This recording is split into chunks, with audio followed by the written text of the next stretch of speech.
नमस्कार। बढ़ते हैं अगले पाठ की ओर। पाठ संख्या 87, ग्रहों के नैसर्गिक कार्यकर्तव्य, या यूँ कहें कि ग्रहों के स्वतंत्र कार्यकर्तव्य क्या हैं, उनके बारे में चर्चा हम सूर्य से लेकर बुध तक कर चुके हैं। इस पाठ में हम गुरु के संबंध में उसके कौन कौन से नैसर्गिक या स्वतंत्र कार्यकर्तव्य हैं उसके बारे में विचार करते हैं। सबसे पहले जो शब्द है ज्ञान, जैसे बुद्ध के जब नैसर्गिक कार्यकर्तव्य की चर्चा कर रहे थे तो बताया था कि विद्या शिक्षा के लिए बुद्ध, और जब हम हर तरह की स्टडी करके उसमें से जो नॉलेज ज्ञान प्राप्त करते हैं उसका प्रयोग, ज्ञान का प्रयोग करते हैं, तो उसके लिए हमें गुरु का ऊपर केंद्रित होना चाहिए। जब कोई बात ज्ञान की हो, ज्ञान से संबंधित हो, नॉलेज से संबंधित हो, तो हमें गुरु की पोजीशन देख लेनी चाहिए।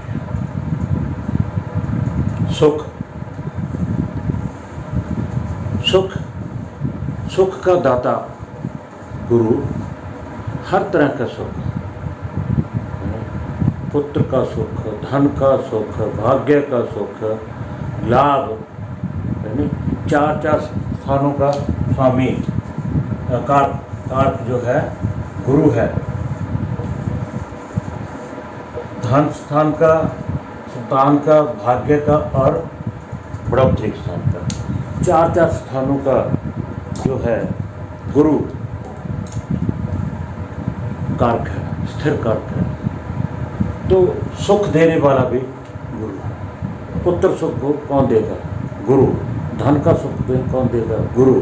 अगर इन किसी सुख के बारे में चर्चा करनी है, चाहे जमीन जायदाद मकान आदि कारोबार किसी की संबंध भी करनी है, कारक के साथ भाव विवेश के साथ साथ गुरु को भी जरूर विचार कर लेना चाहिए। और उसके बाद ब्राह्मण वर्ण वर्ग या वर्णों की बात की थी, उसमें वर्णों में ब्राह्मण जो वर्ण था उसमें गुरु के बारे में बात की थी। शिक्षक, नॉलेज हर के पास होती है, ज्ञान सबके पास होता है, मगर शिक्षक बहुत बनते हैं, टीचर बहुत बनते हैं, मगर जो शिक्षक है, हर कोई शिक्षक की पढ़ाई करने के बाद भी शिक्षक नहीं बनता। हर कोई शिक्षक नहीं बन सकता। शिक्षक बनने के लिए गुरु का बलवान होना अति जरूरी है। अगर आप शिक्षक की लाइन में जाना चाहते हो तो बीए, बैचलर ऑफ डिग्री कोई भी लेकर, बीएड लेकर या एमफिल लेकर हम डिग्री जरूर प्राप्त कर सकते हैं। क्या हम सफल शिक्षक बन सकेंगे? यानी उसके लिए गुरु का बलवान होना अति जरूरी है। जोड़ा हुआ धन, संचित धन के लिए भी गुरु के दूसरे भाव का, धन भाव का कारक कौन है? गुरु है।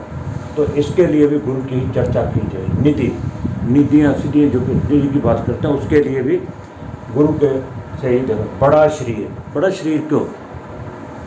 वसा, चर्बी का कारक कौन है? गुरु है। इसलिए मोटापा या बड़ा शरीर है तो देखना पड़ेगा कि गुरु की स्थिति और गुरु कैसे पीड़ित है, कैसे। पत्ता, कीर्ति, जिसके पास ज्ञान है, जो ज्ञानवान है, तो उसकी बातों में भी वो विचार झलकेंगे, दिखाई देगा। वो अपने विचारों के ऊपर, अपने ज्ञान के माध्यम से वो प्रतापी भी होगा और कीर्तिमान भी होगा। तर्क, जिसके पास ज्ञान है वो बातों में तर्क की बात करेगा। संतान, पंचम का स्थिर कारक गुरु, संतान के लिए भी गुरु को देखना अति जरूरी है। पेट की बीमारी, क्योंकि पंचम से ही पेट का विचार किया जाता है। पंचम का कारक ही गुरु है, स्थिर कारक गुरु है। नाभि से लेकर छाती तक जो भी इसके अंदर ऑर्गन है, पेट के अंदर कोई भी किस्म की बीमारी है तो उसके लिए स्वामी भवेश भाव इसके विचार के साथ साथ गुरु को भी विचार कर लेना चाहिए। कान के रोग, अगर कान संबंधी कोई चाहे सुनने की प्रॉब्लम है या और किसी किस्म की बीमारी है तो हमें गुरु का विचार करें। वेदांत, जहाँ वेदांत की बात आती है तब भी गुरु। दादा, ज्येष्ठ भ्राता, दादा के लिए भी और बड़े भाई के लिए भी किसका विचार? गुरु का। रतन व्यापारी, रतन व्यापारी जो हीरे मोती जवाहरात रत्नों का काम है, नीलम माणक, ये जो भी रत्न है उनके व्यापार करना चाहते हैं या व्यापार करते हैं तो उसके लिए भी गुरु की स्थिति को जान लेना अति जरूरी है। राज्य से सम्मान, क्या आपको राज्य से सम्मान मिलेगा या नहीं मिलेगा, ये किस पर निर्भर करता है? गुरु के ऊपर, गुरु की बल के ऊपर। देवता, तप, धर्म, दान। देवताओं की पूजा, तप करना चाहते हैं, धर्म की बात है, धर्म संबंधी कोई प्रश्न है, दान, दान के लिए, इन सभी के लिए गुरु का विचार अति जरूरी है। कोई भी प्रश्न आता है चाहे दान संबंधी कि वो दान कर पाएगा कि नहीं कर गया, वो दानी है या कंजूस है, कैसा भी है, धर्म में उसका निष्ठा है या नहीं है, वो धार्मिक है, धार्मिक कथा कर सकता है, धर्म पर कैसे विचार है, उसके तप वो तप करेगा या नहीं करेगा, देवताओं के सभी बातों के संबंध में गुरु की चर्चा कर लेनी चाहिए, गुरु का विचार कर लेना चाहिए। परोपकार,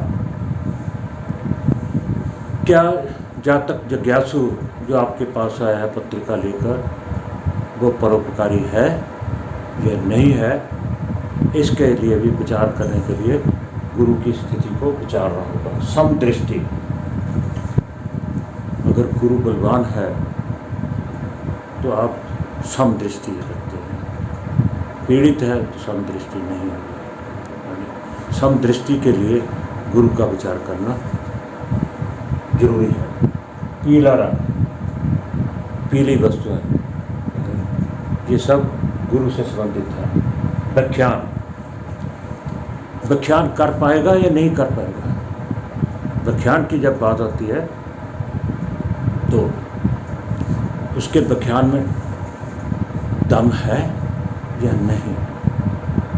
भीड़ तो जुड़ती है, व्याख्यान करता है, लोग पेन ड्रॉप साइलेंस से उसके सुनते हैं या नहीं सुनते, उसकी व्याख्यान शक्ति कैसी है। हजारों की भीड़ होती है, जब व्याख्यान करने के लिए तो कोई पहुँचता है पिन ड्रॉप साइलेंस हो जाती है, बड़े ध्यान से सुनते हैं। कई बार व्याख्यान चल रहा होता है तो लोग आपस में बातें करते रहते हैं, वो उसकी व्याख्यान शक्ति के ऊपर डिपेंड करता है। उसके लिए भी गुरु को ही देखना होगा। स्वर्ण भूषण, पीले रंग की बात की तो जो सोने के पीले रंग के आभूषण है उनकी चर्चा के लिए भी गुरु का ही विचार करना है। विचारों को समझना, ऐसा इंसान जिसका गुरु बलवान है, अच्छी पोजीशन में है, पत्रिका में, केंद्र त्रिकोण में स्थिति अच्छी है, बलवान है, तो वो ज्ञानवान भी होगा। जो ज्ञानवान होगा उसमें पेशेंस भी होगी, उसको दूसरों के सुनने, विचारों को सुनने में समर्थता होगी, पेशेंस होगी, वो सुनेगा, समझेगा, उसके विचारों को सुनकर समझने की कोशिश करेगा। बात, किफ, बसा, ये बीमारियाँ, कफ, बात बस चर्बी की बात, मोटापे की बात की गई थी ऊपर, बड़ा शरीर की। अगर चर्बी ज़्यादा है तो मोटापा है चर्बी के कारण, वसा के कारण, है ना। ऐसे ही कफ और बात के बारे में भी गुरु को भी देखना होगा कि किस कौन से ग्रह के कारण ये बीमारी है, पित्त की या न कफ की या बात की। शिव पूजा, शिव पूजा ज्ञान महेश राय दीक्षित, जो ज्ञान की बात होती है तो शिव जी महाराज भोलेनाथ से होती है। ज्ञान महेश राय दीक्षित, ज्ञान की प्राप्ति, आप ज्ञान शिव जी भोलेनाथ की पूजा करते हैं, ज्ञान अपने आप आता रहेगा। आरोग्यता भास्कराय दीक्षित, सूर्य से शरीर के तन की अरोगता के बारे में चर्चा की जाती है और ज्ञान के लिए शिव जी महाराज की। ऐसा जिसका बलवान है गुरु, वो शिव जी में निष्ठा रखता है, उसकी पूजा जरूर करता होगा, और जो शिव जी की पूजा करता है उसको ज्ञान जरूर होगा। धर्म में निष्ठा, और जिनका गुरु बलवान है उनकी धर्म में निष्ठा होकर वो धर्म से अलग अपना राग नहीं गाएंगे, अपनी चर्चा नहीं करेंगे कि नहीं, धर्म के विरुद्ध नहीं जाएंगे, उनकी निष्ठा धर्म में बनी रहेगी। तो ये कुछ विचार थे जिनके बारे में हम चर्चा कर सकते हैं जब हमारे पास प्रश्न आता है कोई जिज्ञासु लेकर। भाव के साथ साथ हम किस ग्रह को देख रहे हैं, गुरु के लिए इन शब्दों का विचार करना चाहिए गुरु के लिए। तो इस पाठ में इतना ही। आप सबका बहुत बहुत धन्यवाद।